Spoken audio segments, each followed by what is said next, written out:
Vamos iniciar a análise de uma nova questão sobre direito tributário, agora em um novo concurso público.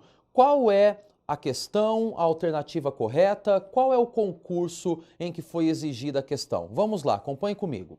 Nós temos um concurso para advogado da União, portanto, um concurso para AGU, que foi realizado pela CESP no ano de 2015.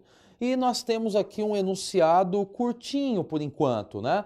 Ele diz que acerca dos princípios constitucionais tributários, nós temos que julgar os itens subsequentes. Então, até agora, o enunciado que a CESP trouxe no concurso da AGU diz respeito, e é importante guardarmos isso nesse momento, aos princípios constitucionais tributários.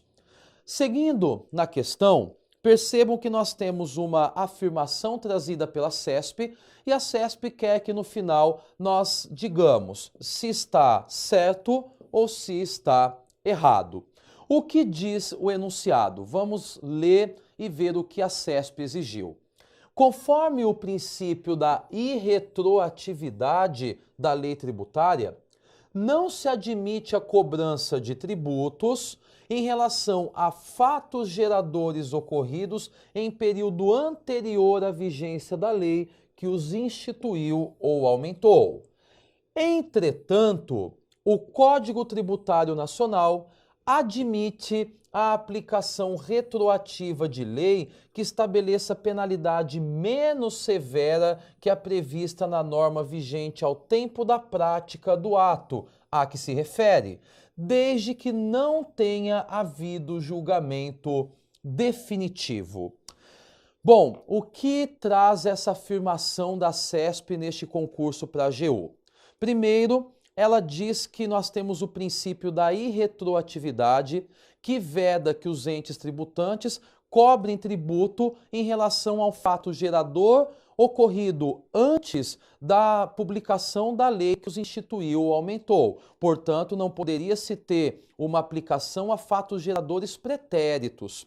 No entanto, no transcorrer desta afirmação, vem dizendo ainda a CESP que em algumas situações o Código Tributário Nacional permite que seja aplicada penalidade menos severa em decorrência de uma norma vigente que seja benéfica àquele que eventualmente sofreu a penalidade.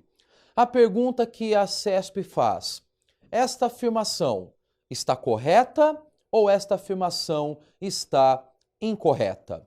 Bom, primeiro, analisando sobre a égide da questão que se refere ao princípio da irretroatividade disposta na Constituição Federal, vale lembrar que, de fato, a Constituição veda que os entes tributantes, eles efetuem a tributação ou a incidência em relação a fatos geradores pretéritos. Ou seja, nós temos aqui um princípio basilar do direito tributário, que é não tributar fatos geradores anteriores. No entanto, nós temos o Código Tributário Nacional trazendo no seu artigo 106 questões interessantes sobre a aplicabilidade pretérita da lei tributária. E o artigo 106 diz assim: que a lei aplica-se a ato ou fato pretérito. Então vejam, a lei tributária, ela se aplicará a ato ou fato do passado, ela retroagirá. Inciso 1. Em qualquer caso, quando seja expressamente interpretativa, excluída a aplicação de penalidade à infração dos dispositivos interpretados. Ou seja, para fins meramente interpretativos, a lei tributária ela poderá retroagir. Inciso 2. Tratando-se de ato não definitivamente julgado, a linha A, quando deixe de defini-lo como infração.